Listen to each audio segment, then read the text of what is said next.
Viewers আসসালামু আলাইকুম, আশা করি আপনারা ভালো আছেন। ইমরান ইলেকট্রো টেস্ট বিডির পক্ষ থেকে স্বাগত। আজকে আপনাদের মিটার সম্পর্কে বিস্তারিত ধারণা দেওয়া। এই মিটারে কি পরিমাপ করা যায় সেই অংশগুলো বা সেগুলো বিস্তারিত আলোচনা করা হবে। মিটারটা অন হয়েছে, যদি এখানে দেওয়া থাকে এই যে ডায়োড প্লাস এরকম একটা চিহ্ন আছে, এই চিহ্নটা কি বাজার চিহ্ন, কন্টিনিউটি চিহ্ন। এখানে দিয়ে যদি এই নব দুটো এক জায়গায় করা যায় তাহলে তার কি কন্টিনিউটি পরীক্ষা করা হচ্ছে।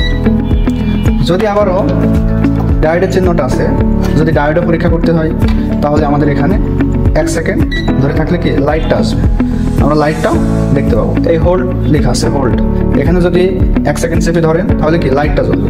এটা যদি একবার মোবাইলের বাটনের মতো প্রেস করেন তাহলে কি ডায়োড চিহ্নটা আসবে। ডায়োড চিহ্নটা আসছে, এই চিহ্ন আসলে আমরা তখন একটি ডায়োড পরিমাপ করতে পারবো। এই ডায়োডটা তখন আমরা কি পরিমাপ করতে পারবো।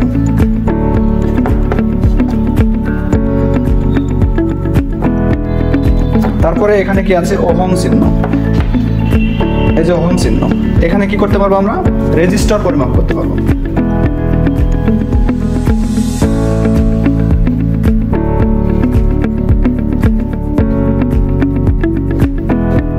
এখানে আমরা রেজিস্টার পরিমাপ করতে পারবো। রেজিস্টার কোথা থেকে পরিমাপ করতে পারবো, এই যে 200 ohm, 2K ohm, 20K ohm, 200 kilo ohm, 2 mega ohm, 20 mega ohm, 200 mega ohm, এগুলোতে কি আমরা রেজিস্টার পরিমাপ করতে পারবো। তারপরে কি আছে, এখান থেকে যে সাদা অংশটা দেখছেন এখানে কি ডিসি ভোল্টেজ পরিমাপ করতে পারবো। এই অংশ থেকে ডিসি ভোল্টেজ পরিমাপ করতে পারবো, যেমন ব্যাটারি ভোল্টেজ, কোনো একটা এসএমপিএস এর আউটপুট ভোল্টেজ। তারপরে এখানে এই অংশটা কি আছে এসি চিহ্ন, এই চিহ্নটা কি এসি, আর পূর্বে কি দেখাইছে ডিসি, এটা কি ডিসি, ডিসি, আর এই চিহ্নটা কি এসি। এই ডিসি একবার আপ হয় একবার ডাউন হয়। তা এখান দিয়ে এইটুক দিয়ে আমরা কি এসি বিদ্যুৎ পরিমাপ করতে পারবো। এই এসি বিদ্যুতের সর্বোচ্চ রেঞ্জ কত আছে 750। তারপরে কি আছে দেখি, এখানে কি আছে এসি অ্যাম্পিয়ার, এসি অ্যাম্পিয়ার পরিমাপ করতে হবে। এই এসি অ্যাম্পিয়ার দেওয়ার সময় আমাদের এই নবটা এখানে সেট করতে হবে। সেট করে আমরা কি এসি অ্যাম্পিয়ার পরিমাপ করব। তারপরে কি আছে ডিসি অ্যাম্পিয়ার, তখনও আমরা এখানে দিয়ে মিটারটা সিরিজে ব্যবহার করব। তারপরে এই যে একবার আপ হয় একবার ডাউন হয়, তা এখান দিয়ে এইটুক দিয়ে আমরা কি এসি বিদ্যুৎ পরিমাপ করতে পারবো। এই এসি বিদ্যুতের সর্বোচ্চ রেঞ্জ কত আছে 750। তারপরে কি আছে দেখি, এখানে কি আছে এসি অ্যাম্পিয়ার, এসি অ্যাম্পিয়ার পরিমাপ করতে হবে। এই এসি অ্যাম্পিয়ার দেওয়ার সময় আমাদের এই নবটা এখানে সেট করতে হবে। সেট করে আমরা কি এসি অ্যাম্পিয়ার পরিমাপ করব। তারপরে কি আছে ডিসি অ্যাম্পিয়ার, তখনও আমরা এখানে দিয়ে মিটারটা সিরিজে ব্যবহার করব। তারপরে এই যে তারপরে আমরা এখানে নিয়ে আসি সেলসিয়াস।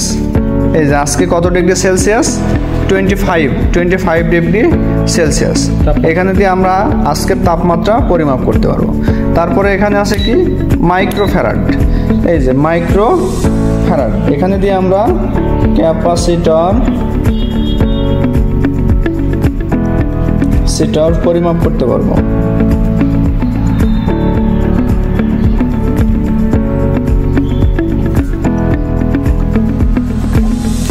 এই হলো আজকে মিটারের কোথায় কি পরিমাপ করা যায়, কোন জায়গায় কি করা যায় সেই সম্পর্কে আজকে বিস্তারিত।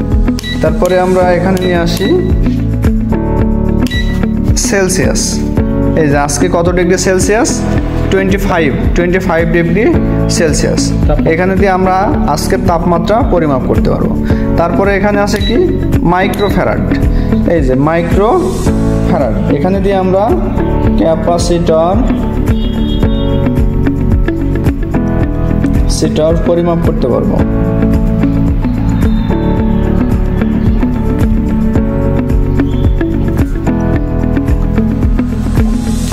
এই হলো আজকে মিটারের কোথায় কি পরিমাপ করা যায়, কোন জায়গায় কি করা যায় সেই সম্পর্কে আজকে বিস্তারিত। আজকে মিটার নিয়ে এই পর্যন্ত আলোচনা করা হলো। আপনাদের যদি মিটার সম্পর্কে কোনো কিছু জানার থাকে আমাকে প্রশ্ন করবেন, কমেন্টে প্রশ্ন করবেন, উত্তর দেওয়ার চেষ্টা করব এবং যদি কোনো ভিডিও আকারে চান সেটা দেওয়ার চেষ্টা করব। নেক্সট ভিডিওতে আবার দেখা হচ্ছে। আল্লাহ হাফেজ।